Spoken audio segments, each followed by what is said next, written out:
BTL શું છે? બિલો the line advertising શું છે?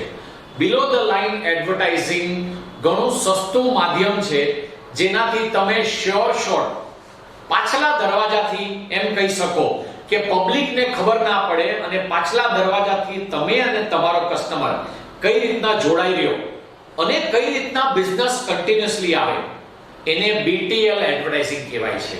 BTL એડવર્ટાઇઝિંગ નો પહેલો માધ્યમ ઈ છે કે તમે ડોર ટુ ડોર માર્કેટિંગ એટલે એક ટીમ હાયર કરો જેને ગામડાઓમાં 3 દિશાઓમાં મોકલાવો, એ લોકોને કસ્ટમરના ઘરે જાય, તમારા લીફલેટ આપે, તમારા બારામાં સમજાવે, તમારી કંપનીના બારામાં સમજાવો, તમારા પ્રોડક્ટના બારામાં સમજાવે અને એ લોકોના ડેટા લેતા આવે.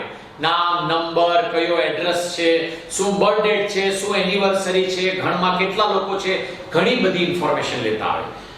પ્લસ આપણે લોકો આપણા શોરૂમમાં ઘણા લોકો ફીડબેક ફોર્મ ભરાવે છે જેમાં ઘણી બધી ઇન્ફોર્મેશન આપણે લઈએ છીએ. ઘણી વખત એવું થાય છે કે આપણે આ ઇન્ફોર્મેશન આપણા સોફ્ટવેરમાં નાખીને એને ડેડ કરી દઈએ છીએ, એનો ઉપયોગ નથી કરતા. આ ઇન્ફોર્મેશન હોવાનું સૌથી મોટું રીઝન ઈ છે કે આ જ કસ્ટમર તમારી પાસે ફ્યુચરમાં બિઝનેસ જનરેટ કરી શકાય એમ છે.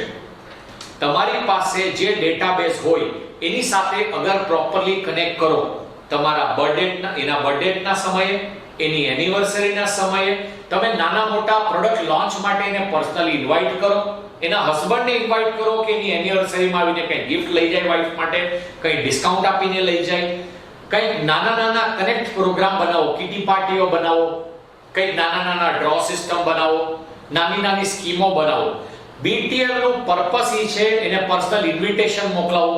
પર્પસ ઈ છે કે એને કોઈ ને કોઈ રીઝન થી આખા વર્ષમાં મંથ ઓન મંથ 2, 3, 4 મહિને 1-2 વાર આવીને રિપીટ બોલાવવું.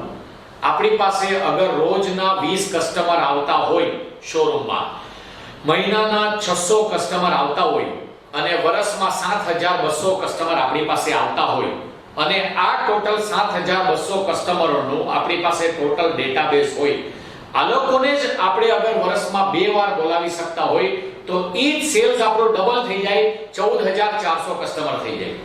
આપણે જેટલી વાર કસ્ટમરને અલગ રીઝનથી બોલાવશું, અલગ કારણોથી બોલાવશું, અલગ સ્ટાઇલ ને ડિસ્કાઉન્ટથી બોલાવશું, જેનાથી કસ્ટમર આપણી સાથે લોંગ ટર્મ બંધાશે.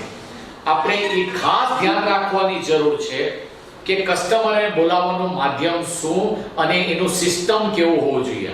એક વખત મેસેજ નાખી દીધું, એક વખત કોલ કરી દીધો, એક વખત ડિઝાઇન મોકલી આપી તો કામ નથી ખતમ થતું.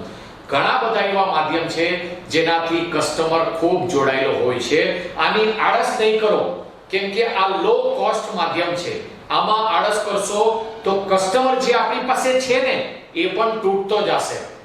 ઇન્ડિયાના ઘણા બધા જ્વેલરોને મેં જોયા છે જેની પાસે એક સમયમાં 70, 80, 100, 150 કસ્ટમરો શોરૂમમાં રોજ આવતા હતા.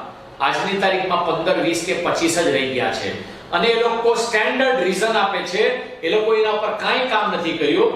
એ લોકો રીઝન આપે છે કે ભાવ બહુ વધી ગયા, માર્કેટમાં ખૂબ મંદી છે, લોકો પાસે બજેટ નથી, પણ બીજી દુકાનોમાં ખૂબ ગ્રાહકીઓ છે, આપણી પાસે ગ્રાહકી નથી.